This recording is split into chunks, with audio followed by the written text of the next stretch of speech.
Quý vị và các bạn thân mến, vài năm trước đây, rất nhiều người biết đến sư Minh Tuệ qua kênh YouTube Nhân Gà Vlogs. Hình ảnh sư được quay lại tại một hang đá núi Sạn ở Nha Trang, Quan Sơ. Qua video, sư không thuyết pháp, cũng không tự nói về bản thân mình, mà chỉ trả lời, chia sẻ khi được hỏi một cách rất chân thực về hành trình tu tập của mình. Điều mà mọi người quan tâm chú ý hơn cả là những chia sẻ về việc thực hành trì giới của sư. Và mọi người nhận ra, sư Minh Tuệ đọc nhiều, hiểu rõ về Kinh Nikaya và hành y theo những lời Đức Phật dạy. Từ đó có nhận định rằng đây là một bậc chân tu. Cho đến hôm nay, sư Minh Tuệ được rất nhiều người biết tới. Chúng ta không nên dùng từ nổi tiếng đối với một bậc tu hành và có sức lan tỏa rộng khắp, vượt ra cả biên giới quốc gia. Và nhiều câu chuyện về sư Minh Tuệ trở nên nóng hơn bao giờ hết. Khắp mạng xã hội tràn ngập những video và hình ảnh về ông. Theo đó, rất nhiều ý kiến, quan điểm khác nhau, kính phục, ngưỡng mộ có, chê bai, miệt thị có, muôn nẻo trần ai. Nhưng may thay, những người nghĩ tiêu cực về ông vẫn là thiểu số. Sư Minh Tuệ tu theo pháp khổ hạnh đầu đà. Một số nhìn vào hành trang và y giáo của ông mà phỉ báng, nào là điên khùng, nào là hành sát, thiếu trí tuệ, không theo con đường trung đạo mà Đức Phật khuyến khích. Nhưng những kẻ phỉ báng ông đâu biết rằng sư Minh Tuệ đang thực hành theo đúng chánh pháp.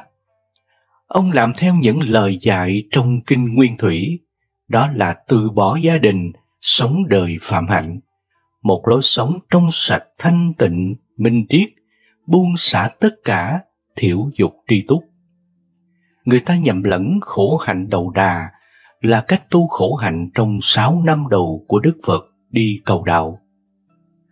Cái khổ hạnh ấy là ép sát, hành sát, khiến cho cơ thể phải chịu nhiều đau đớn, có nguồn gốc từ Bà La Môn.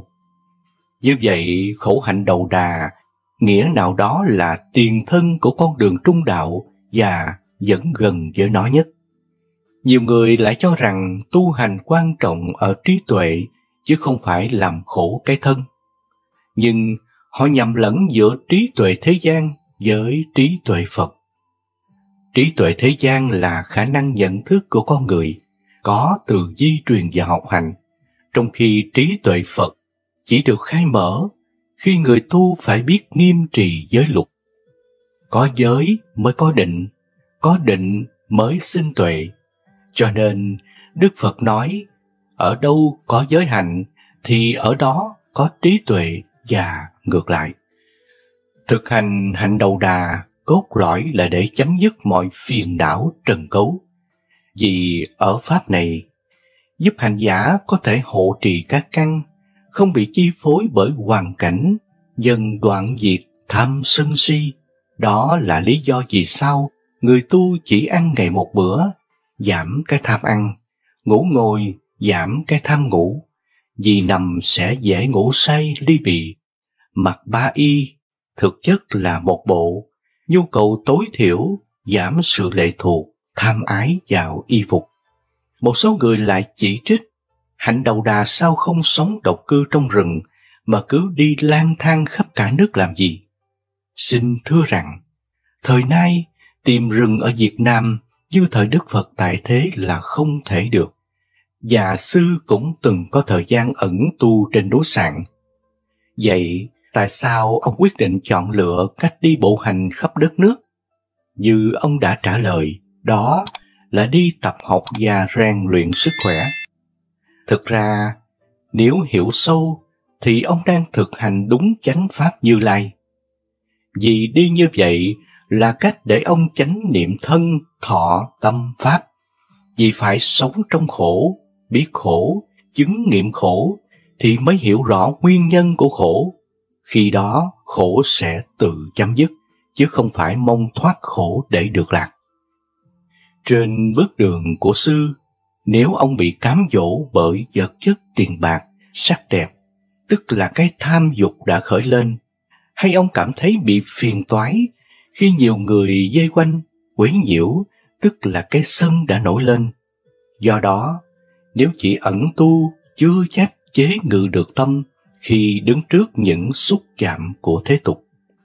Lại có nhiều kẻ phê phán rằng, ông đi như thế có lợi ích gì cho xã hội? Cả xã hội ai cũng đi như ông ấy thì có gì ăn? Đây là những câu hỏi thiển cận, có tính chất ngụy biện hoặc đề cao quá về bản thân mình. Thế thì hãy tự hỏi mỗi người trong chúng ta đã làm gì cho xã hội? Ai cũng có phần đóng góp cho xã hội, không nhiều thì ít, và những giá trị con người có thể tạo ra không chỉ được định lượng bằng vật chất, mà còn ở tinh thần. Lẽ thường, cái mà ta làm được dễ nhìn thấy là do bản thân và gia đình. Nhưng cái mà sư Minh Tuệ đã và đang làm cho xã hội lớn lao và rõ nét hơn ta rất nhiều. Đó là sư đã giúp nhiều người thấy được hình ảnh của Phật giáo nguyên thủy và bóng dáng tu hành cuộc đời Đức Phật. Sư như một tấm gương chiếu yêu có thể làm lộ ra chân tướng của một số sàm tăng, chuyển khoản tăng, hiển kế tăng, vân vân. Sư đã khiến nhiều người đang mê lạc, tà đạo, thức tỉnh trở về với ánh sáng của chánh pháp. Sư đã khiến nhiều người vẫn giữ được niềm tin vào Phật giáo, và ngay cả những tín đồ tôn giáo khác cũng có cái nhìn thiện cảm và mến mộ đạo Phật. Sư đã khiến nhiều người tự soi xét lại chính mình mà giảm bớt tham sân si trong cuộc sống. Thậm chí, không ít người còn buông bỏ tất cả mà xuất gia theo bước chân của sư. Và nghĩa nào đó, sư đã khiến cho tình người gần gũi hơn, xã hội hòa ái hơn. Vậy, nếu xã hội mà cứ làm được như sư thì tốt biết bao. Khi đó, tôi tin chắc rằng xã hội không chỉ có ăn có mặc mà còn có một đời sống an lạc hạnh phúc hơn rất nhiều. Nhưng tiếc thay, làm như sư sẽ không được mấy người đâu.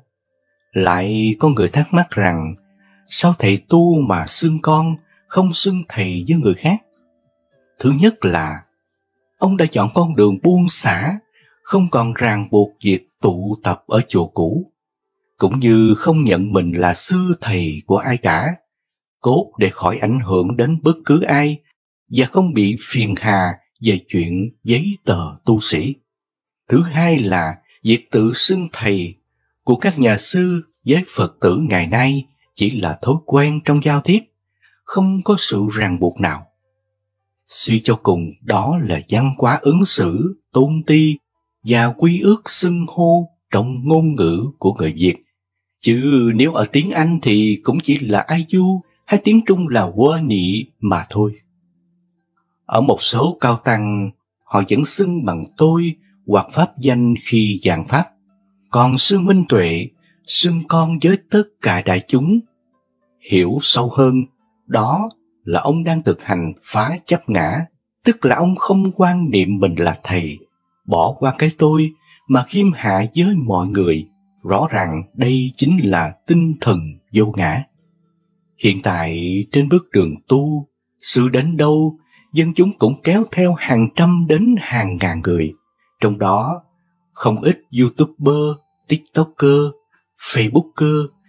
Điều đó khiến nhiều người lo lắng vì vấn đề an ninh hay sự phiền nhiễu cho việc tu tập của sư. Theo tôi, chúng ta chớ vội mà trách cứ, chửi bới những người làm các kênh mạng xã hội. Hãy nhìn vào mặt tích cực của họ, vì nếu không có họ thì làm sao tạo ra những hiệu ứng tốt đẹp lan tỏa về một bậc chân tu. Và với thời đại này, cũng cần nhìn nhận rằng việc hoằng dương chánh pháp, phổ độ chúng sinh, chia sẻ những điều tốt đẹp sẽ rất hữu hiệu khi có sự hỗ trợ của truyền thông và mạng xã hội. Nếu không thì làm sao Phật tử ở Việt Nam biết đến những bài giảng của Sư Pháp Hòa hay Tịnh Không và những bậc cao tăng khác nữa. Mặt khác, sự tụ tập của họ cũng là một phép thử để sư Minh Tuệ thực hành chế ngự tâm. Khi được nhiều người chú ý sùng bái, vái lại, nếu sư khởi lên cái tâm mình là quan trọng, là trung tâm, là ngôi sao, thì ngay lập tức sự rơi vào ngã chấp, ngã mạn, tức là tâm tham ái cầu danh. Nếu họ vây quanh, khiến sư không có thời gian nghỉ ngơi, sinh hoạt mà khó chịu nổi giận, tức là tâm sinh đã sinh khởi. Cho nên, những tình huống này là một phép thử cực đại trên bước đường trì giới và chánh niệm. Theo quan sát, dù đi bộ cực khổ đến đâu, nhưng lúc nào trên gương mặt của sư cũng an nhiên và luôn luôn nở nụ cười. Có lẽ sư đã đạt đến trạng thái tịch tịnh. Hay nhiều người dân tỏ lòng thương xót cho sư, xì sụp khóc lóc vì chứng kiến cảnh sư đầu trần chân đất, dãi nắng dầm mưa. Sự rung cảm này có thể hiểu được, nhưng đó là chúng ta lấy suy nghĩ và đôi mắt của người thế tục. Sự lựa chọn con đường khổ hạnh ấy khiến cho sư cảm thấy được lạc thọ nội tâm, và những trở ngại đó mới giúp sư đến gần với giác ngộ. Lại có người lo cho sư vì những tai họa có thể ập đến bởi những thế lực đen tối. Xin cũng đừng lo.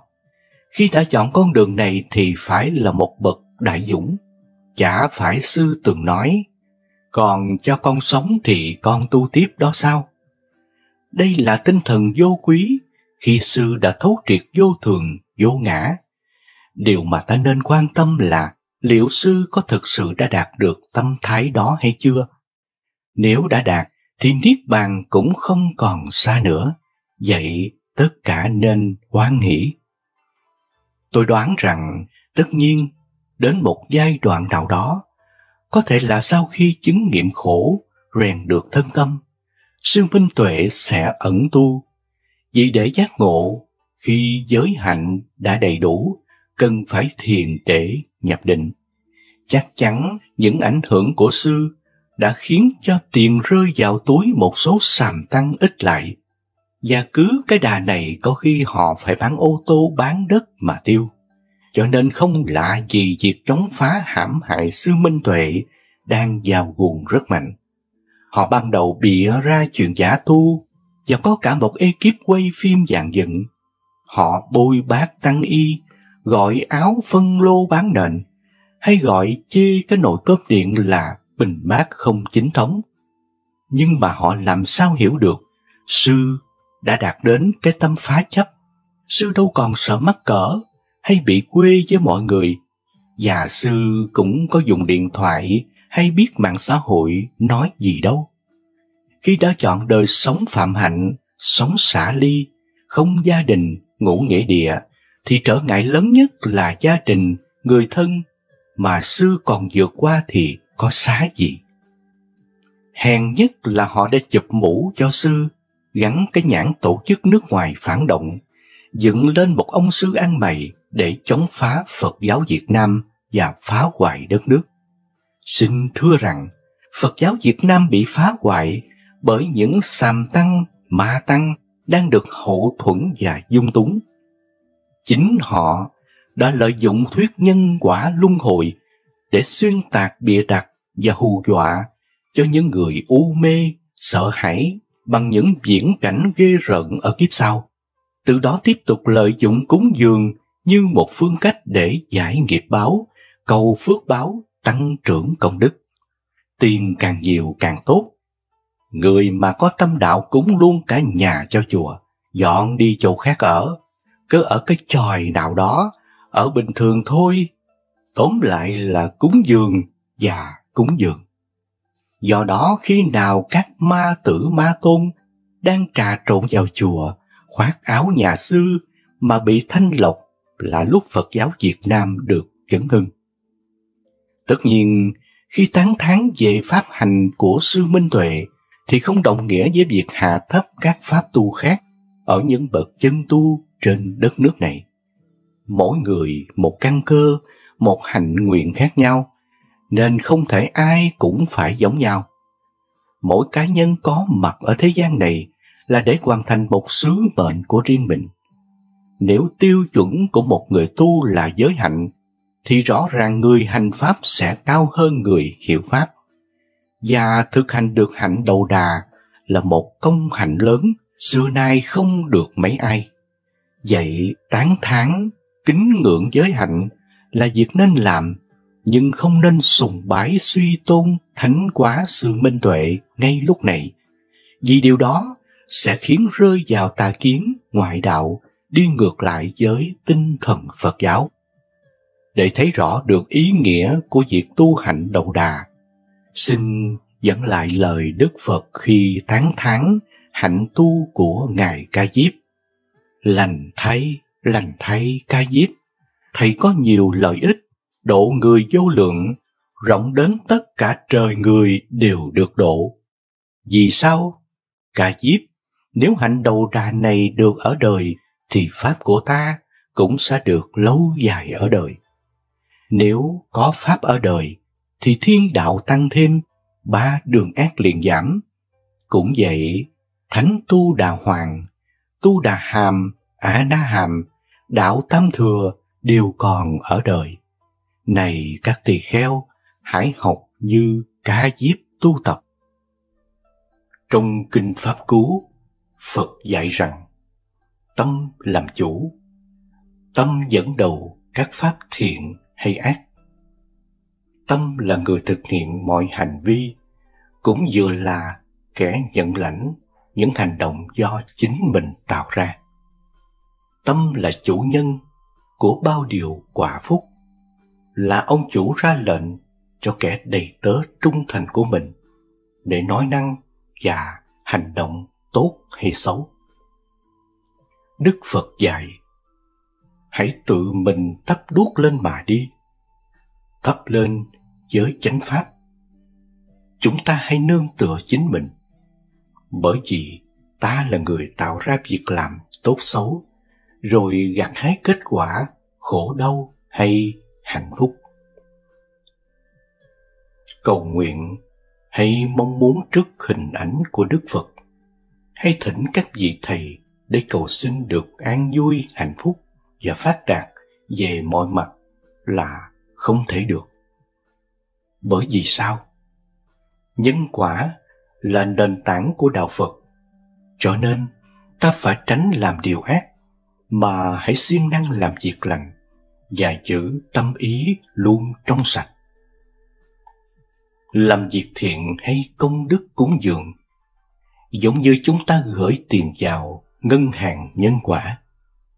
Ngược lại, nếu chúng ta làm việc ác, giống như chúng ta đang vay mượn tiền của ngân hàng, chúng ta phải trả tiền lãi và cả nợ gốc. Khoản vay trên có thể trở thành một gánh nặng cho chúng ta nếu ta không có khoản thu vào. Những người mắc nợ luôn sống trong lo sợ và đau khổ, bởi vì bị chủ nợ hăm he, nói nặng nhẹ, và nguy cơ lớn là dẫn đến tù tội. Người biết gieo trồng phước đức, trước tiên là họ sống an vui, hạnh phúc, vì thoải mái đầy đủ cả hai mặt, vật chất lẫn tinh thần. Họ sẽ là người giàu có trong hiện tại và mai sau. Phật dạy cho chúng ta 8 cách tạo công đức để sống an lạc hạnh phúc ngay tại đây và ngay bây giờ. Thứ nhất, bố thí. Thứ hai, giữ giới trong sạch. Thứ ba là thiền tập. Thứ tư, hoan hỷ với công đức hay thiện nghiệp do người khác làm. Thứ năm là khiêm tốn. Thứ sáu, hồi hướng phước báo mỗi khi làm việc thiện. Thứ bảy, thường xuyên đọc kinh, nghe pháp. Và thứ 8 là hoằng pháp lời sinh. Về bố thí. Bố thí tiếng Phạn là Dana, có nghĩa là sự cho. Còn theo từ ngữ Hán Việt, bố là cùng khắp, thí là cho, có nghĩa là cho cùng khắp, không phân biệt người thân hay kẻ thù. Chính vì chúng ta còn phân biệt, chấp ngã, nên ta chỉ bố thí có giới hạn, dẫn đến không được nhiều lợi ích. Từ cúng dường là nói trải đi của hai chữ cung dưỡng, có nghĩa là cung cấp và nuôi dưỡng. Về nội dung thì bố thí hay cúng dường chỉ là một, không có gì sai khác. Tuy cùng chung một nghĩa cử, một hành động, nhưng người ta dùng hai từ khác nhau để phù hợp với đối tượng thọ nhận. Cho với lòng hảo tâm, thương cảm thì gọi là bố thí, còn cho với lòng ngưỡng mộ, tôn kính thì gọi là cúng dường. Làm người trong trời đất, ai cũng từ cha mẹ sinh ra.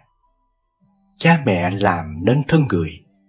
Chính vì vậy, ta phải có trách nhiệm, bổn phận hiếu thảo với mẹ cha, bằng cách chăm sóc về tình cảm tinh thần và cung cấp, dưỡng nuôi lúc cần thiết. Cung cấp những nhu cầu thiết yếu để nuôi dưỡng cha mẹ là đạo lý: uống nước nhớ nguồn, ăn trái nhớ kẻ trồng cây. Trong tập quán của người Việt Nam về việc kính trọng thờ ông bà tổ tiên.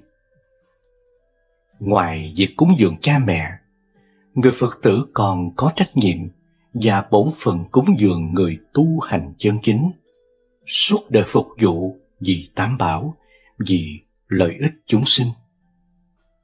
Tại sao ta phải cúng dường người tu hành chân chính? Cha mẹ làm nên thân ta, thầy tổ giúp ta biết được điều hay lẽ phải để vượt qua cạm bẫy cuộc đời, không rơi vào hố sâu tội lỗi.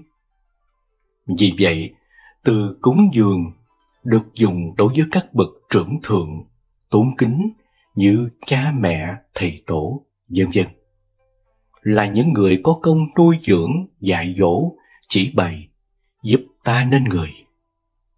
Ngoài từ ngữ bố thí, cúng dường, còn có nhiều từ ngữ khác như kính tặng, kính biếu, để nói lên lòng tôn kính của người cho.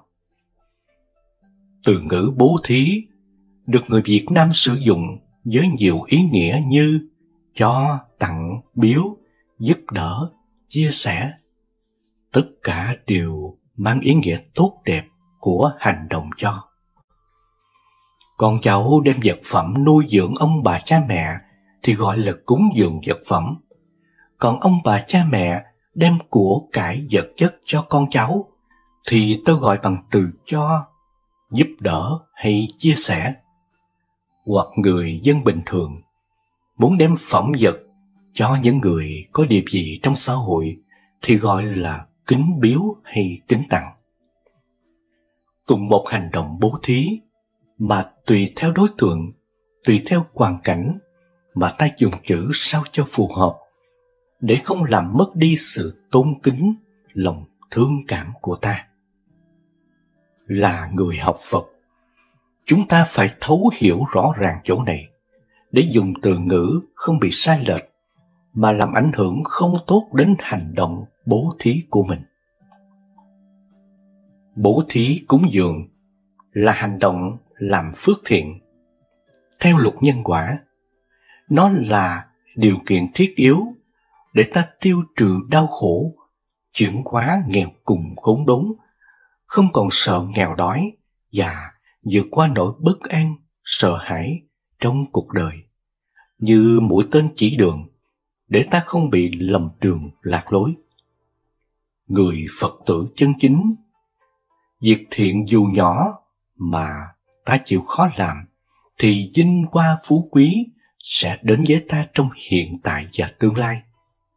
Nhờ bố thí mà lòng tham lam, ích kỷ của ta được giảm bớt và ngày càng được tiêu trừ tâm xấu ác.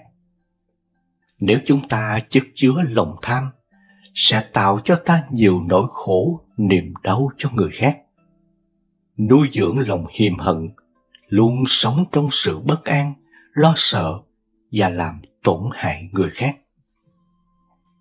Về trì giới, bất luận một cơ quan đoàn thể tổ chức nào trong xã hội, muốn được phát triển bền vững và lâu dài, đều phải có nguyên tắc của nó, kỷ luật chặt chẽ, có quy củ để duy trì giới điều mà họ chế ra, lại càng có giá trị thực tiễn nhằm giúp ích cho con người. Đạo Phật là đạo giác ngộ và giải thoát, do Đức Phật Thích Ca Mâu Ni sáng lập ra. Ngài là một đấng giác ngộ hoàn toàn. Chính vì vậy, những giới luật Phật chế ra nhằm giúp cho chúng ta biết cách ngăn ngừa tội lỗi để ngày càng hoàn thiện chính mình hơn. Chính vì sự lợi ích lớn lao của giới luật, nên Đức Phật đã khuyên các hàng đệ tử của Ngài phải một lòng nghiêm trì giới luật. Kinh lời dạy cuối cùng, Phật bảo rằng: gặp thời không có Phật, mọi người hãy lấy giới luật làm thầy. Tùy theo căn cơ, trình độ và hoàn cảnh sống mà chúng ta có thể phát tâm trì giới. Trong phạm vi bài viết này, chúng tôi xin nói về 5 giới cho người cư sĩ tại gia. Trì là giữ giới chặt chẽ. Giới là những điều răn dạy, ngăn cấm nhằm giúp cho chúng ta vượt qua biển khổ sông mê mà không bị sa hầm sụp hố để hành Bồ Tát đạo, cho đến khi viên mãn thì thành Phật. Thứ nhất, trì giới chấp tướng. Trì giới chấp tướng là trì giới mà chỉ có hình thức bên ngoài, chứ bên trong thì tâm ý bị chi phối những dục vọng thấp hèn. Như chúng ta trì giới vì háo thắng, để được mọi người khen ngợi, rồi cho mình hơn người nên ta trì giới, và coi thường khinh dễ người phạm giới.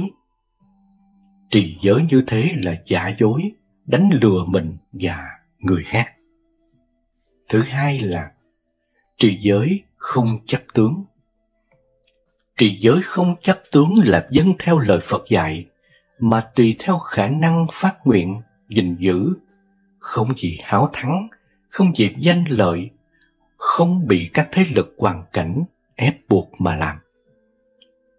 Người Phật tử chân chính có tài thí, pháp thí mà không biết gìn giữ giới pháp thì không thể hết phiền não tham sân si, nói chi là thành Phật. Vì người ấy một mặt làm phước để vui chơi hưởng thụ, nên dễ gây nhiều tội lỗi cho người khác. Ngược lại, người Phật tử chân chính luôn tâm niệm rằng mình trì giới để có cơ hội sống tốt hơn, giảm bớt những thói hư, tật xấu và sẵn sàng giúp đỡ sẻ chia khi gặp người bất hạnh. Khi mọi hành giả trì giới được thanh tịnh, thì tâm từ bi hỷ sẽ phát sinh, làm cho ta biết bao dung và tha thứ, biết đóng góp và sẻ chia, và thương yêu trong hiểu biết, không thấy ai là kẻ thù. Chỉ có người chưa thông cảm với ta mà thôi. Sự tu sửa chỉ cốt thực hành. Dù chúng ta có thông minh tài trí đến đâu, thâm hiểu giáo lý cao siêu, mà không thực hành thì giống như người đói mà ăn bánh vẽ vậy, chỉ uổng công vô ích.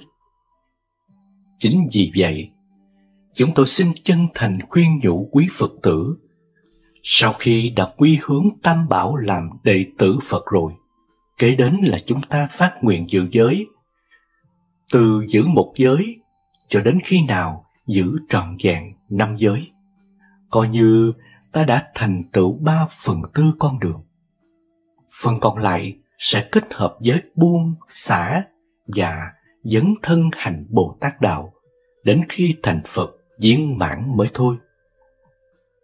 Trì giới là tránh không làm hại người khác qua lời nói hay hành động, như giết hại, trộm cướp, tà dâm, nói dối hại người và uống rượu say sưa, sử dụng các chất kích thích độc hại như xì ke, ma túy. Những việc này có thể làm tổn hại mình và người khác. Giữ giới giúp chúng ta loại bỏ sự căng thẳng bồn chồn, lo lắng phát sinh từ các hành vi sai trái. Khi chúng ta giết hại, nói dối, lừa đảo hoặc trộm cướp của người khác, hiện tại bị tù tội, mai sau chịu nhiều quả báo xấu và sẽ bị đọa vào 3 đường dữ: địa ngục, quỷ đói và súc sinh. Giới có công năng hỗ trợ, giúp cho thiền định và trí tuệ phát sinh. Nhờ vậy, ta dễ dàng chuyển hóa nỗi khổ niềm đau thành an vui và hạnh phúc. Thiền tập giúp chúng ta thanh lọc các phiền muộn khổ đau do ham muốn quá đáng như tham, sân hận và si mê, ganh ghét, tật đố, ích kỷ, bỏng sẻn, vân vân. Những phiền não này làm cho chúng ta phiền muộn đau khổ. Thiền tập giống như tẩy các chất xấu quế ra bên ngoài bằng cách tắm rửa, đi tiểu và đi đại. Để cho thiền tập đạt được kết quả tốt đẹp, chúng ta phải giữ giới trong sạch. Người giết hại hay trộm cướp của người khác khó đạt được thiền định, vì trong tâm của họ còn quá nhiều toan tính, lo lắng và sợ hãi. Nhờ giữ giới tinh nghiêm, ta dễ dàng phát triển định tuệ đồng thời. Ngay khi định là có trí tuệ, nên ta dễ dàng buông xả những tâm niệm xấu ác làm tổn hại người khác. Ta sẽ dùng cái thấy, cái nghe hay biết để biết rõ mọi cử chỉ hành động trong sự tỉnh giác. Sự tỉnh giác đó giúp ta làm chủ được những ý nghĩ, lời nói, hành động đang diễn ra trong giờ phút hiện tại. Khi chúng ta tỉnh giác, thấy chỉ là thấy, nghe chỉ là nghe. Ta thấy, nghe hay biết trong sự định tĩnh sáng suốt, thường biết rõ ràng mà không phân biệt vọng động. Khi ta tỉnh giác là ta đã có mặt trong từng giây phút của sự sống. Nhờ vậy, mỗi giây phút của sự sống là sự bình yên, hạnh phúc. Cái hạnh phúc này là một tặng phẩm quý giá cho những người biết cách thiền tập trong mọi hoàn cảnh. Đấy là một việc làm rất đổi bình thường. Khi chúng ta biết tỉnh giác trong từng phút giây, chúng ta sẽ nhận diện và an trú những gì đang có trong hiện tại. Ta biết như vậy là ta đang thiền tập trong đi, đứng, nằm, ngồi. Nhờ vậy, ta sẽ kiểm soát mọi ý nghĩ, lời nói cho đến hành động dễ dàng. Tắm dưới vòi nước tươi mát, ta gội đầu kỳ cọ, cảm nhận được dòng nước tươi mát trong sạch, trong trạng thái an lạc, thoải mái, nhẹ nhàng mà vẫn không đánh mất chính mình. Khi ta làm việc gì, ta biết việc đó. Đừng để mọi suy nghĩ tư tưởng kéo ta về quá khứ hay mơ ước đến tương lai, làm cho ta dính mắc vào những lo lắng, sợ hãi, buồn phiền, sầu khổ, giận hờn và si mê. Ai có chiều sâu trong tu tập thì tỉnh giác trong từng phút giây bằng cách nhận diện từng vọng niệm mà không cần phải xua đuổi hay bám víu vào nó.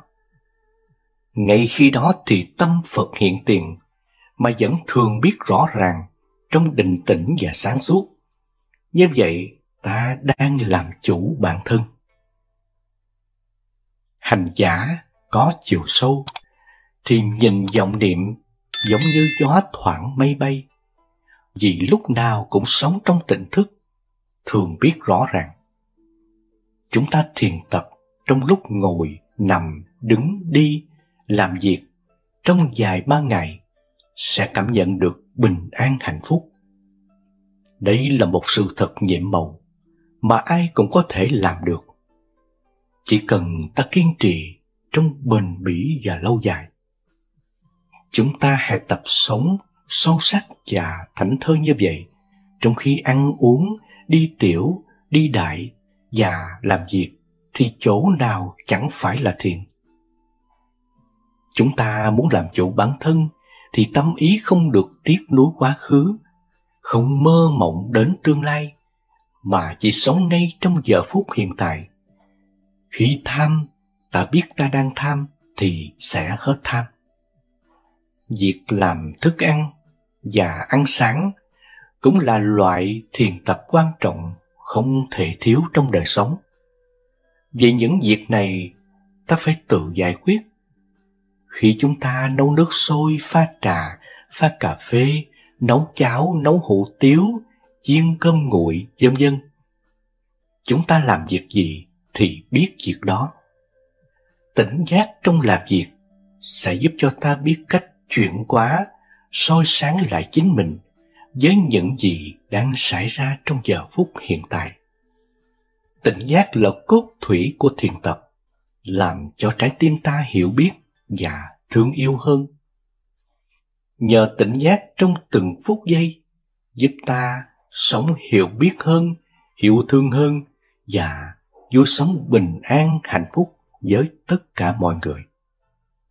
Ai cũng có năng lực tỉnh giác. Chỉ cần chúng ta kiên trì thực tập trong đều đặn thì kết quả sẽ đạt được ngay tại đây và ngay bây giờ. Như vậy, mỗi ngày chúng ta có mặt là một ngày chúng ta có thiền, có tỉnh, có giác, có biết mà vẫn an nhiên tự tại. Cuộc sống như thế có gì làm cho ta phiền muộn khổ đau? Tuy chúng ta biết rõ như vậy, nhưng vẫn còn tập khí, tức là thói quen đã huân tập nhiều đời. Đây là những thói quen xấu được lặp đi lặp lại nhiều lần, nên nó sai sử ta chạy theo những vọng niệm, nhớ nghĩ tiếc nuối về quá khứ hay mơ tưởng đến tương lai, mà đánh mất chính mình trong hiện tại. Khi mới bắt đầu thiền tập và đang đi vào thiền tập, chúng ta sẽ bị những thói quen lo lắng, sợ hãi và dính mắc trong tham ái. Chính những thói quen đó đã làm cho ta không an trú, vững chãi được trong giờ phút hiện tại. Tuy nhiên, ta phải kiên trì và bền bỉ để đến một lúc nào đó làm chủ được những thói quen ấy, mà không bị cuốn trôi bởi những được mất, ta, người. Chúng ta biết cách thiền tập trong đi, đứng, nằm, ngồi, trong lúc ăn uống, làm việc hoặc nghỉ ngơi, là ta đang làm chủ bản thân mình. Khi chúng ta không tiếc nuối về quá khứ, không bị tương lai làm xáo động, là ta đang sống tại đây và ngay bây giờ. Tóm lại, ta chỉ cần thiền tập trong mọi hoàn cảnh, trong đi, đứng, nằm, ngồi. Ta làm chủ trong ý nghĩ, lời nói và hành động. Đó là một thực tế nhiệm màu mà ít ai ngờ đến. Nhiều người cứ nghĩ rằng tu là phải vô chùa, ở hang sâu rừng thẳm. Không ngờ, tu chỉ là đơn giản như vậy. Tùy hỷ công đức là hoan hỷ với những ai đã làm những việc thiện lành tốt đẹp bằng cách chia sẻ hay nâng đỡ người khác. Như thấy người khác làm việc giúp đỡ kẻ khác vượt qua cơn hoạn nạn. Đa số chúng ta ai cũng mang sẵn thói quen ganh ghét tật đố, cống cao ngã mạn, tham danh hám lợi. Bởi có những tính xấu ấy, nên khi thấy ai làm điều gì tốt đẹp, chúng ta liền có phản ứng ngay bằng cách chỉ trích phê phán đúng sai về người đó. Vậy, thế nào là tùy hỷ công đức? Tùy hỷ là vui theo, công đức là những điều lành, điều tốt, những điều đem lại lợi ích hạnh phúc cho người khác. Nghĩa là, thấy ai làm việc gì tốt, có công đóng góp lớn cho xã hội, thì ta đều hoan hỷ, phát tâm vui mừng và còn tán thán người đó. hoặc thấy họ làm điều phước thiện, chúng ta hoan hỷ vui vẻ với việc làm của người. Mừng vì thế gian có thêm được một người tốt và bớt đi một người xấu. Sự hoan hỷ vui vẻ giúp cho con người sống yêu thương gần gũi với nhau hơn bằng trái tim hiểu biết. Người phát tâm làm việc bố thí, chính họ đã khởi lòng từ bi thương xót giúp đỡ người khác. Thấy người bố thí, ta phát tâm tùy hỷ hoặc tìm cách trợ giúp theo. Chính ta đã chuyển hóa được tâm ganh ghét, tật đố, ích kỷ của mình. Phật thí dụ, một ngọn lửa của một cây đuốc, dù đem 100.000 cây đuốc khác đến mồi, ngọn lửa ấy vẫn không bị hao mòn, mà còn làm cho chung quanh đó sáng thêm. Tuy cùng làm một việc làm phước thiện, mà người phát tâm nhỏ hẹp thì công đức sẽ có giới hạn. Người phát tâm rộng lớn thì công đức vô cùng tận. Trong kinh Phật dạy, người phát tâm rộng lớn để bố thí vật chất của chỉ bằng hạt cải mà quả báo như núi Tu Di. Ngược lại, người ôm lòng nhỏ hẹp bố thí của bằng núi Tu Di, công đức chỉ bằng hạt cải. Khi thấy người làm việc bố thí, chúng ta phát tâm tùy hỷ việc tốt của người khác, chắc chắn người đó sẽ cảm mến ta. Ta tùy hỷ việc làm tốt của người khác, không tốn hao tài sản hay hao mòn sức lực, mà đem lại niềm an vui, hạnh phúc cho mình và người. Thấy người làm điều thiện, ta không phát tâm hoan hỷ, mà còn sanh tâm ganh ghét, tật đố, khinh chê, coi thường người ấy, làm họ thối bồ đề tâm. Ta và họ sẽ trở thành kẻ thù của nhau. Chính tâm ích kỷ tật đố, cống cao ngã mạn đã làm cho mọi người càng trở nên xa lánh, không thích gần gũi. Khiêm tốn là một loại đức hạnh làm cho người khác thương mến chúng ta, vì nó trái ngược tính cống cao ngã mạn, chỉ đưa đến sự hiềm thù mà oán ghét lẫn nhau.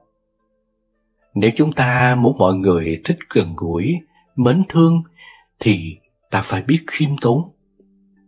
Người biết khiêm tốn luôn được mọi người yêu mến, quý trọng.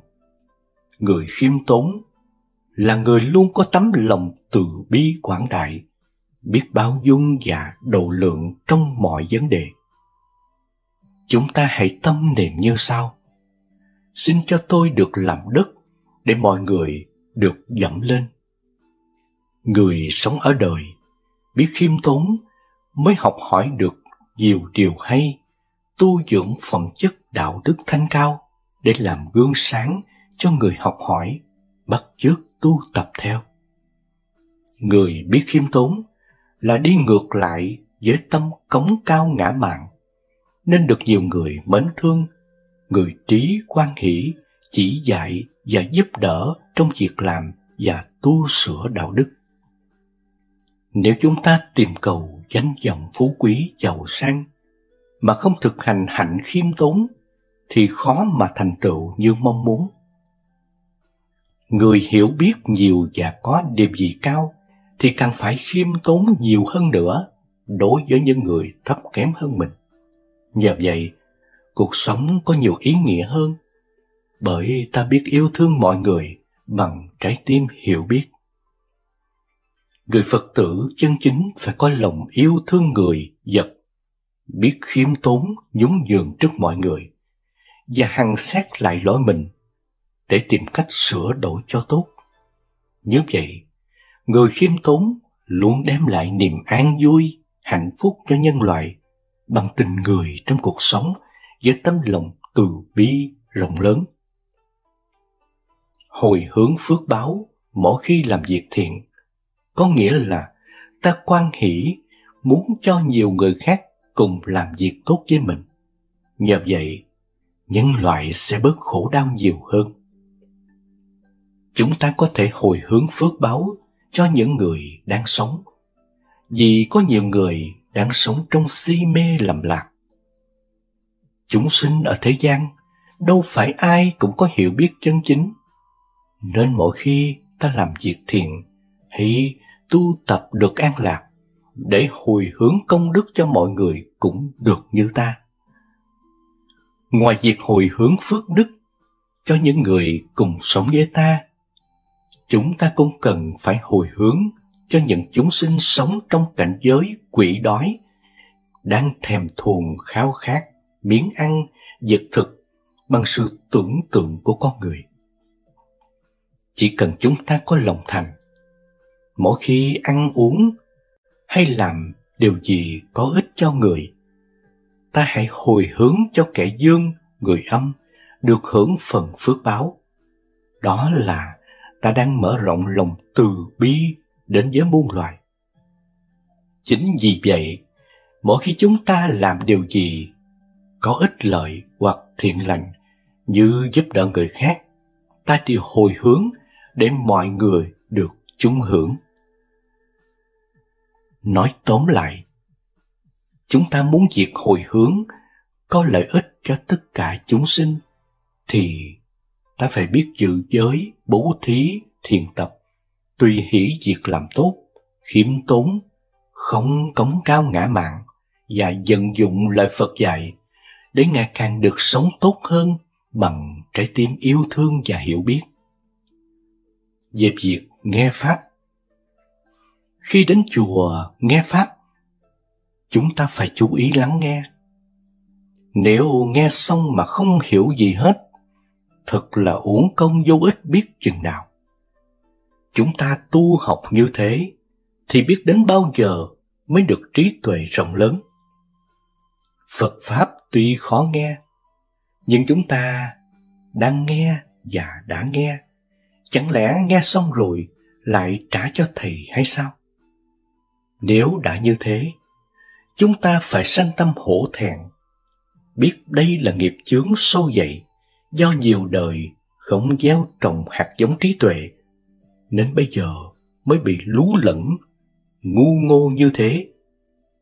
Biết được như vậy, chúng ta hãy nên thành tâm sám hối, cố gắng siêng năng, tinh tấn, học hỏi chuyên cần. Tại sao có người nghe một lại hiểu 10, nghe 10 hiểu trăm, còn ta nghe xong chẳng hiểu gì hết? Bởi ta không gieo nhân thông minh trí tuệ, nên phải chậm lục hơn người và kém hiểu biết. Biết được vậy rồi, chúng ta phải làm sao cố gắng học hỏi thêm nhiều hơn nữa để thông suốt lời Phật dạy và biết cách tu hành nhằm chuyển hóa phiền muộn khổ đau thành an vui, hạnh phúc. Kinh Phật thường dạy, dặn tư tu, khi nghe Pháp rồi, chúng ta phải suy nghĩ xem xét, tìm ra nguyên nhân tốt xấu, đúng sai, để ta bắt đầu tu sửa phiền não, tham, sân si, thành vô lượng trí tuệ và từ bi. Ta không gieo nhân trí tuệ, thì làm sao có quả thông minh sáng suốt? Có người sở dĩ họ thông minh sáng suốt là do họ đã học hỏi và huân tập nhiều đời.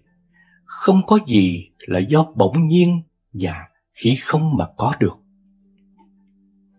Ngài Lục Tổ Huệ Năng cũng dốt nát quê mùa, làm nghề đốn củi nuôi mẹ, chỉ nghe một câu kinh liền ngộ đạo, và sau đó phát tâm xuất gia tu hành, thành tổ, để lại nhục thân cho đến bây giờ vẫn còn nguyên vẹn. Trong suốt 8 tháng trời, Ngài chỉ làm một việc giã gạo, nấu cơm. Ấy thế mà Ngài được truyền y bác làm vị tổ thứ 6 lịch sử Thiền tông Trung Hoa. Sau này, Ngài đã báo trước ngày giờ ra đi trước 3 tháng và để lại nhục thân không bị hoại cho đến tận ngày hôm nay.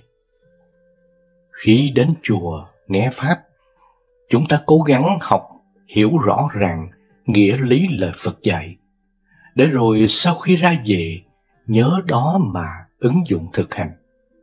Nghe học như thế, thực sự mới có lợi ích thiết thực và xứng đáng là người Phật tử chân chính. Nếu chúng ta đã đến chùa, khi nghe thì hiểu, khi về thì quên, nên đụng chuyện phát sinh đủ thứ phiền não, làm cho mọi người mất niềm tin và không còn muốn tu học nữa. Tu học như thế, vô tình phỉ báng Phật Pháp.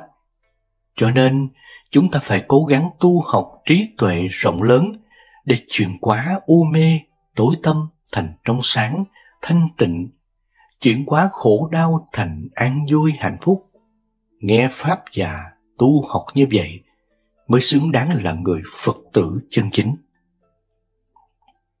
Hoằng Pháp lợi sinh có nghĩa là giúp đỡ người khác biết được Phật Pháp như mình, tin sâu nhân quả mà tránh xa điều xấu ác. Giáo Pháp của Đức Phật rất vô cùng hữu ích và có thể tạo cho người khác vượt qua cạm bẫy cuộc đời bằng cách làm mới lại chính mình. Thời Phật còn tại thế, việc chú trọng đến tính giác ngộ và sự bình đẳng giữa con người với nhau nhằm xóa bỏ mọi giai cấp thống trị. Chính vì thế, sau khi chứng ngộ, Phật thấy được tính bình đẳng trong mỗi chúng sinh. Vì mê chấp mà có sai biệt nghiệp lực.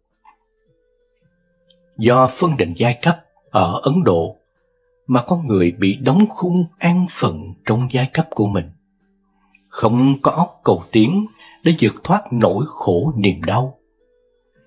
Hoằng Pháp vào thời Đức Phật đem lại giá trị bình đẳng giữa con người với nhau, không còn lệ thuộc bởi đấng quyền năng. Phật dạy, vì lợi ích cho chúng sinh, quý thầy hãy đi khắp nơi, không đi hai người một chỗ, để hướng dẫn cho mọi người biết được đạo giác ngộ, giải thoát. Ngài bảo, không có giai cấp trong dòng máu cùng đỏ và nước mắt cùng mặn. Ngày xưa, việc hoằng Pháp rộng rãi đến các tầng lớp mọi người.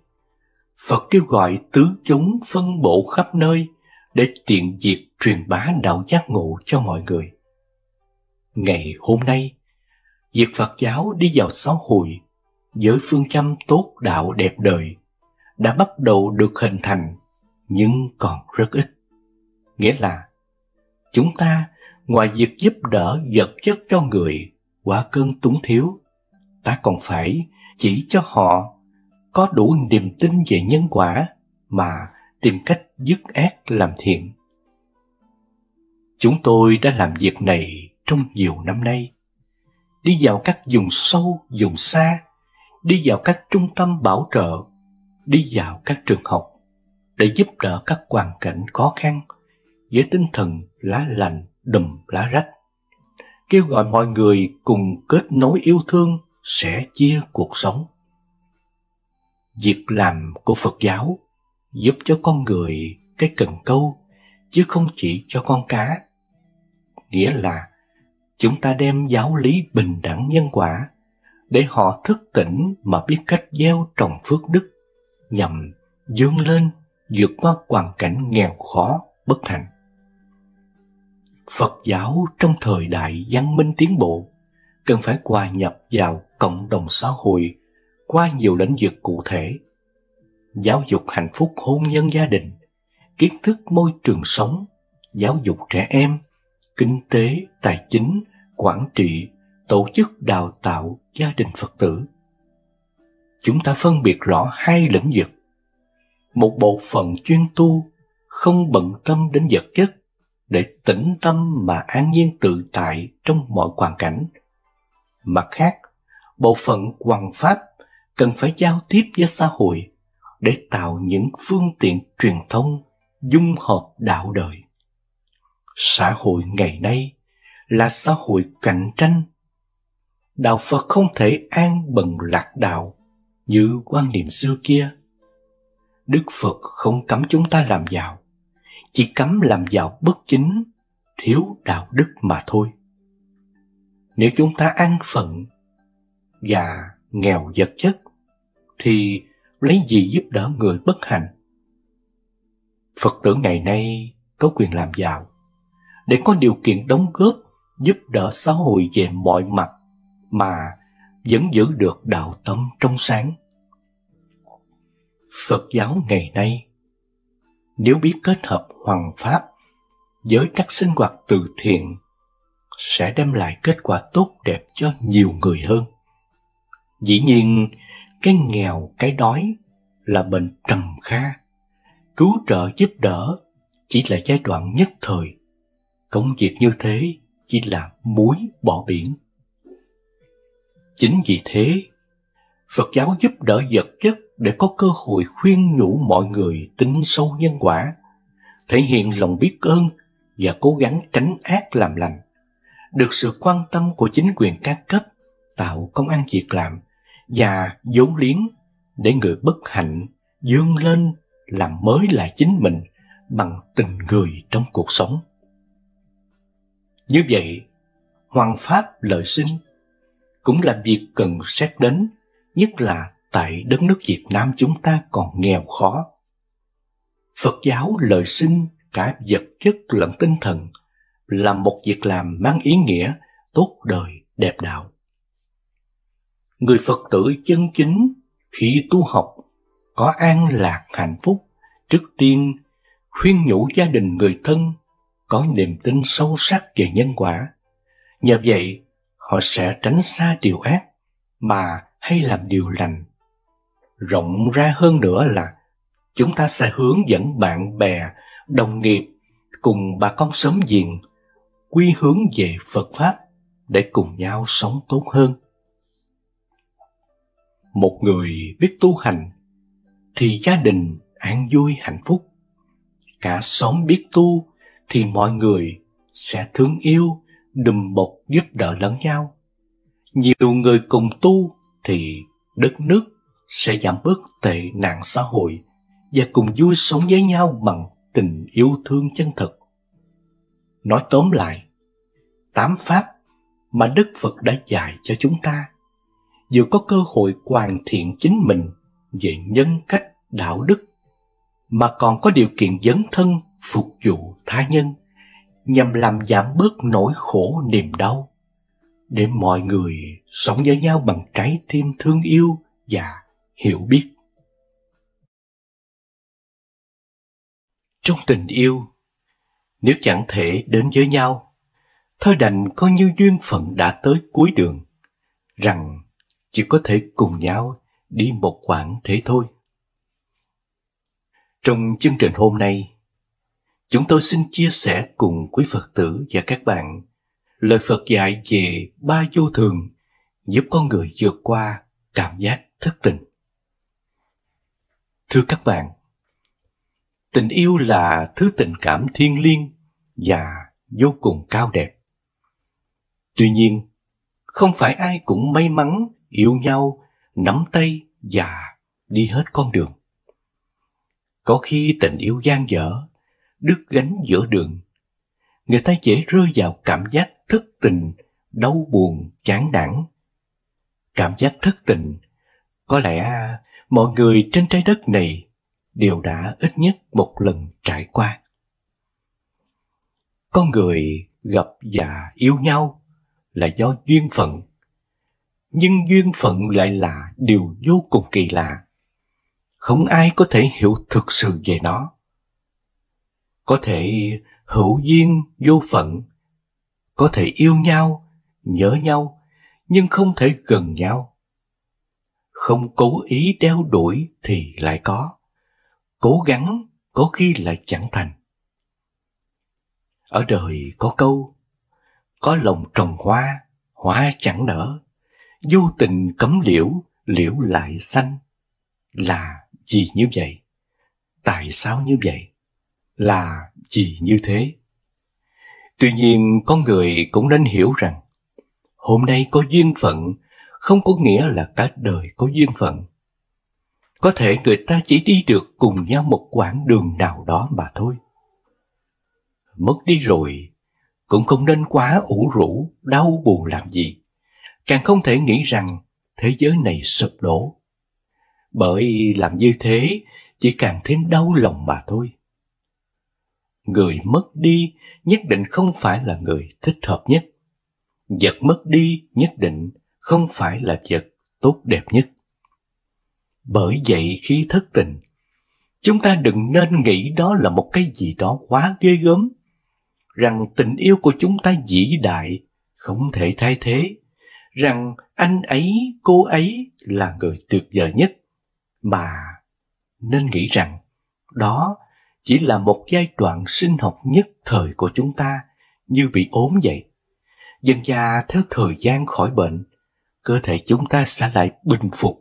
Khi đó nhìn lại, chúng ta thấy mình ngày xưa vật vã thật là buồn cười. Đức Phật dạy rằng tất cả những gì trong thế gian đều biến đổi, hư hoại, đều là vô thường. Chúng ta đau khổ bởi cứ hy vọng tình yêu này là mãi mãi. Ta hãy cùng tìm hiểu vì sao như thế. Vô thường có ba: thân vô thường, tâm vô thường và hoàn cảnh vô thường. Nói về thân vô thường, thân thể của bạn không mãi mãi khỏe mạnh, không thể trẻ mãi không già. Từng sát na, từng giây trong thân bạn biến đổi, từng tế bào chết đi, tế bào mới lại sanh ra. Các bạn không có phương pháp bảo vệ bản thân. Lỡ một ngày bạn bị ung thư, nhan sắc tàn phai, bị bệnh nan y, liệu người yêu của bạn có còn mặn mà với bạn như xưa hay không? Về tâm vô thường, chúng ta phải biết rằng lòng người thay đổi, đổi thay. Con gái thì sáng nắng, chiều mưa, trưa lại giông bão. Con trai thì chẳng biết đó là Lý Thông hay là Thạch Sanh. Chẳng ai mà đoán cho được. Người thì đi du học, người thì đi làm ăn xa, kẻ ở nhà mòn mỏi chờ đợi. Rồi qua năm tháng xa mặt cách lòng, chẳng mấy ai mà giữ được cho cái tình yêu thuở đó. Có thể bạn đang có một tình yêu đẹp, nhưng cũng phải nhận ra một sự thật là trong tình yêu đó luôn ẩn chứa một sự đổ vỡ, bởi vì đó là vô thường. Người Phật tử biết như vậy nên luôn sẵn sàng đón nhận những điều bất trắc có thể xảy ra trong tình cảm. Nhờ vậy, tránh được những hành động tiêu cực như bị sốc, thất tình, tự tử, vân vân. Về hoàn cảnh vô thường, có nghĩa là dạng vật trước mắt bạn luôn thay đổi, tình thế thay đổi, cuộc đời thay đổi. Yêu nhau thật nhiều, nhưng cũng không thể được gần nhau. Thí dụ như chiến tranh, thiên tai, tử nạn. Một khía cạnh khác của hoàn cảnh vô thường. Thí dụ, bạn Dân và bạn Mùi, trước nghèo thì sao cũng được, bỗng dưng giàu có thì chẳng nhìn mặt nhau. Có một chuyện khác, bạn Sửu tích góp tiền để giúp cho bạn Tý, người yêu bao năm ăn học đàng hoàng.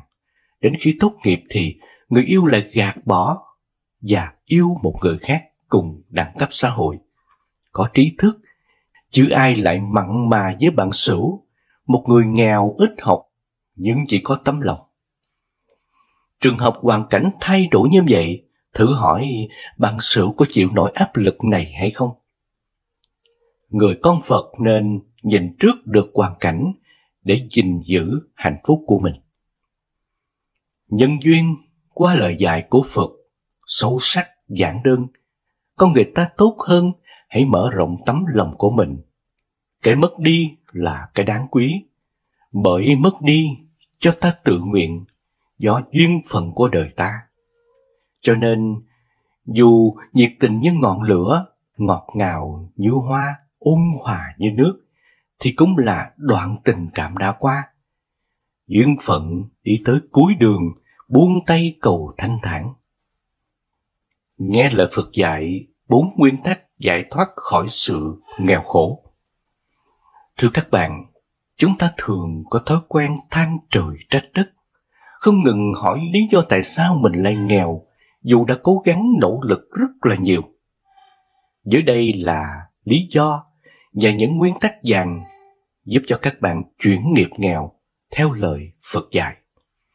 Thứ nhất là không bao giờ nên mong giàu.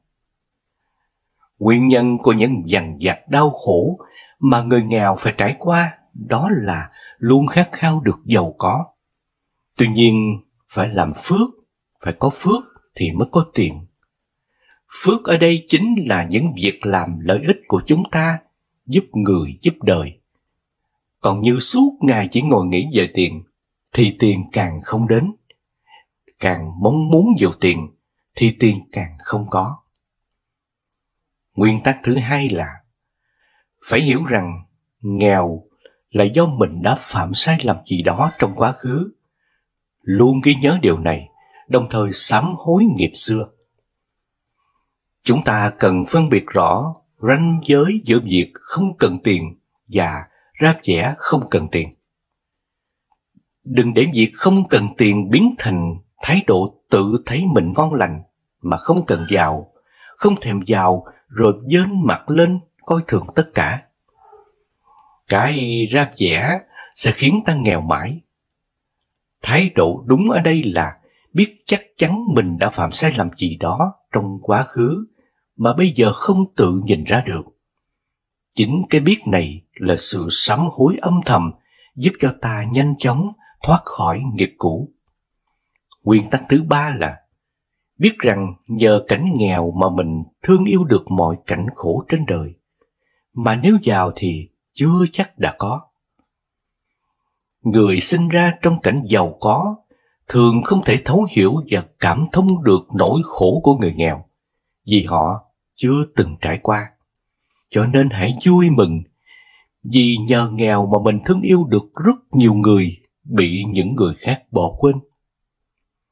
Thương yêu được mọi người là chất liệu, là nền tảng của những việc thiện lành, những việc tạo ra phước đức giúp chúng ta vượt lên. Nguyên tắc thứ tư là dù nghèo nhưng vẫn cố gắng chia sẻ, giúp đỡ những người xung quanh. Người giàu làm phước rất dễ dàng. Họ có thể bỏ ra cả triệu đồng để bố thí, nhưng vẫn không thể quý bằng người nghèo giúp được một người qua cơn đói với bữa cơm đạm bạc. Thời xưa, có người từng hỏi Phật: "Con nghèo quá, không có gì để bố thí cả." Phật trả lời: "Không ai nghèo đến mức không có một hạt cơm để bố thí cho con kiến." Sự cố gắng chia sẻ thiếu thốn với người khó khăn hơn mình là phước đức rất lớn, là quà tặng của đất trời ban tặng cho người nghèo. Nhờ vậy mà cuộc sống sẽ được tốt dần lên. Tiếp theo là lời Phật dạy trong cuộc sống để chúng ta tâm an. Thưa các bạn, khổ đau hay hạnh phúc gì đó chỉ là cảm giác. Và cảm giác ấy do chúng ta tự tạo nên. Người giàu sang chưa chắc đã hạnh phúc, và người hạnh phúc chưa chắc đã giàu sang. Vì vậy, hãy bình thản đón nhận mọi chuyện với tâm thế vô tư, tự tại để rèn luyện cảm giác hạnh phúc cho chính mình. Dưới đây là những lời dạy của Đức Phật. Hãy chiêm nghiệm và suy gẫm nhé. Thứ nhất, có đôi khi chúng ta mãi miết tạo ra những mối quan hệ mới để cho cuộc sống bớt trống trải mà quên mất rằng có những người bạn thân thiết, chỉ đến khi họ mất rồi, ta mới thực sự hiểu cô đơn là gì. Thứ hai, đôi khi chúng ta cố gắng kiếm thật nhiều tiền nhằm mua tình cảm của những người mới quen, mà quên mất rằng ở đâu đó có một người trao cho chúng ta cả trái tim mà không đòi hỏi bất kỳ điều gì. Thứ ba là có đôi khi trong đỉnh cao của sự nghiệp, chúng ta cứ thế đắm chìm trong những lời hứa tân bốc nịnh nọt của những kẻ xa lạ, mà quên mất rằng ở một nơi nào đó có người vẫn trung thành hy sinh vì chúng ta, ngay cả khi chúng ta ở dưới đáy của xã hội. Thứ tư là có đôi khi chúng ta cho rằng cuộc sống hạnh phúc là phải có những cuộc vui thâu đêm suốt sáng, mà quên mất rằng với ai đó được nhìn thấy chúng ta ăn cơm hàng ngày là lẽ sống của cuộc đời họ. Thứ năm là cuộc sống ngắn ngủi lắm. Hãy sống cho thật đáng để không hối hận khi không còn được sống. Thứ sáu là cuộc đời này không khó, chỉ có con người làm khó với nhau. Thứ bảy, Đức Phật nói rằng bí quyết để khỏe mạnh hàng ngày cả tâm hồn, thể xác gồm 4 điểm thế này. 1. Quên chuyện quá khứ. 2. Đừng lo cho tương lai. 3. Sống bằng hiện tại. Và 4 là không được thở dài. Thứ 8. Người thiện thì có hào quang trắng sáng, người ác thì có khí đen đúa hắc ám. Do đó, làm thiện, làm ác đều tự nhiên hiện ra nơi hình tướng. Bạn có thể che mắt người, nhưng không thể che mắt Phật, Bồ Tát và quỷ thần. Thứ 9. Đôi khi mình không thấy được nguồn gốc của những phiền não khổ đau trong tâm mình, như là giận hờn, bất mãn, oán hận, lo lắng, buồn phiền. Mình cứ đổ lỗi cho người này, cho người kia, đổ lỗi cho điều này, điều nọ. Ít khi mình nhìn thấy trách nhiệm của chính mình, vì tham, sân, si, vì lòng tự tôn hoặc tự ti, tự ái, lòng ích kỷ vân vân, mà mình có thái độ, cách hành xử, có lối sống không hay không đẹp, hoặc tự mình làm khổ, nhưng mình lại không thấy điều đó. Kiếp trần gian chỉ là kiếp tạm. Cuộc sống của con người luôn có dòng luân hồi. Ai biết được nhiều chân lý thì người đó sẽ có sự thanh thản, thật biết về những lời dạy của Đức Phật với chúng con. Người xưa thường lấy những sự vật xung quanh đời sống con người để so sánh, đối chiếu, ước lượng với một điều gì đó. Như trời xanh để ước lượng về sự cao thấp, như địa cầu để so sánh với nặng nhẹ, như gió cuốn để đối chiếu với sự nhanh chậm, như cỏ cây chen chúc để nói về số lượng ít nhiều. Dù không mấy chính xác so với các đơn vị đo lường hiện đại, nhưng cách tiếp cận của người xưa lại gần gũi, dễ liên tưởng và hình dung hơn. Khi một vị trời hỏi Thế Tôn về vật gì mà cao hơn trời, nặng hơn đất, nhanh hơn gió và nhiều hơn cỏ, Ngài đã nhanh chóng trả lời rằng: giới nặng hơn đất, mạng cao hơn trời, hồi tưởng nhanh hơn gió và tư tưởng nhiều hơn cỏ.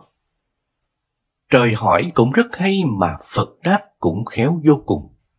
Không chỉ khéo, lời đáp của Thế Tôn mang ý nghĩa đặc biệt, gợi lên những ý chỉ sâu xa về sự tu học, hiểu rõ mình hơn để chuyển hóa tâm thành tựu giới định tuệ. Có một thời, Đức Phật ở trong vườn cấp cô độc, rừng cây Kỳ Đà, nước sáp về. Bây giờ có một thiên tử dung sắc tuyệt diệu, vào lúc cuối đêm đến chỗ Phật đảnh lễ với chân Phật, rồi ngồi lui qua một bên. Từ thân tỏa ánh sáng chiếu khắp vườn cây cấp cô độc, rừng cây Kỳ Đà. Phật dạy về thấy biết lộn ngược và thấy biết như thật. Thiên tử kia nói kệ hỏi Phật: vật gì nặng hơn đất? Vật gì cao hơn không? Vật gì nhanh hơn gió? Vật gì nhiều hơn cỏ? Bây giờ Thế Tôn nói kệ đáp: giới đức nặng hơn đất, mạng cao hơn hư không, hồi tưởng nhanh hơn gió, tư tưởng nhiều hơn cỏ. Bây giờ thiên tử kia lại nói kệ: đâu thấy Bà La Môn đã đạt bát niết bàn, qua rồi mọi sợ hãi, vượt hẳn đời ái ân. Thiên tử kia nghe những gì Phật nói quan hỷ, tùy hỷ, đảnh lễ dưới chân Phật liền biến mất. Kinh Tạp A Hàm, kinh số 1298. Thế Tôn khẳng định giới đức nặng hơn đất. Địa cầu với sơn hà, đại địa là nền tảng để mọi sự vật nương vào, đứng vững, dương cao. Giới đức nặng hơn địa cầu, vì giới là nền tảng của mọi thiền pháp. Chỉ cần có giới, nương tựa vào giới, tất nhiên người con Phật có đầy đủ tư cách đạo đức làm người, làm trời, làm thánh, trở đến làm Phật. Mạng chính là ngã mạng, cống cao, không xem ai ra gì, ta là số một. Thế Tôn dạy, mạng cao hơn hư không, cao hơn cả trời. Thế mới biết, chấp thủ tự ngã dính mắc vào cái tôi, và của tôi rất khủng khiếp, chót vót tận trời xanh. Mọi khổ đau trở ngại đều có nguồn gốc từ sự chấp ngã này. Nhớ nghĩ về một điều gì đã xảy ra trong quá khứ, gọi là hồi tưởng. Chỉ một sát na hồi tưởng, lập tức quá khứ hiện về, nhanh chóng đến độ gần như tức thì. Xem ra, gió lốc chậm chạp hơn rất nhiều so với tâm hồi ức của con người.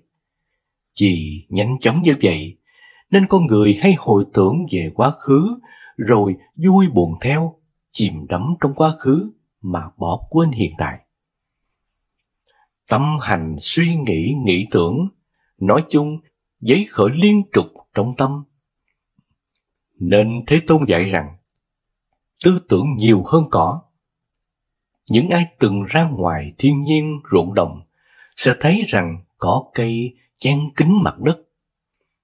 Vì tâm nghĩ tưởng mông lung bất tận, nên kinh điển thường thí dụ như ngựa phi ngoài thảo nguyên, như khỉ chuyền cành trong rừng rậm. Ở đây tư tưởng được ví như cỏ dại tràn lan. Vọng tâm, vọng tưởng, vọng thức chính là những ý niệm này. Thấy rõ giới là nền tảng, nên dung bồi gốc giới. Biết ngã mạn cao ngút trời, nên giảm bớt tự mạn cống cao. Hiểu những hoài niệm, dục đến nhanh hơn gió cuốn, nên giữ tâm chánh niệm. Nhận ra tâm vọng giấy khởi, dày như cỏ dại, nên lắng động và tịnh trừ.